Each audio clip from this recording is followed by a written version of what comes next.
अस्सलाम वालेकुम। 40वां दिन सलाहियत तौसरात मुकालमा पढ़ना समझना और लिखना।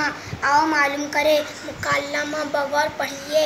मामू का गाँव। शादा आज हम सब मामू के गाँव जाएंगे। अफशा हाँ शादा मैं भी चलूँगी। शादा सुना है वहाँ कोई मेला लगा है।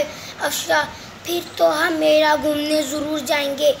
शादा वहाँ हमें बड़ा मज़ा आएगा। अफशा रात में मामू के घर के आंगन में बैठेंगे। शादा हाँ नानी से कहानियाँ भी सुनेंगे। आओ अहलियत पैदा करें। सवालों के जवाबात लिखिए। शादा और अफशा कहाँ जाने वाले हैं? मामू के गांव जाने वाले हैं। गांव में लोग कहाँ घूमने जाएंगे? मेला घूमने जाएंगे। शादा और अफशा किस से कहानियाँ सुनेंगे? नानी से कहानियाँ सुनेंगे। आओ मशकरे मुकालमा में आने वाले नून गुन्ना वाले अल्फाज लिखिए।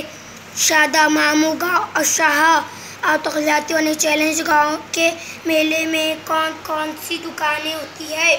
मेले में गुड्डा गुड़िया फुटाने और बहुत सारी दुकानें होती है। अस्सलाम वालेकुम।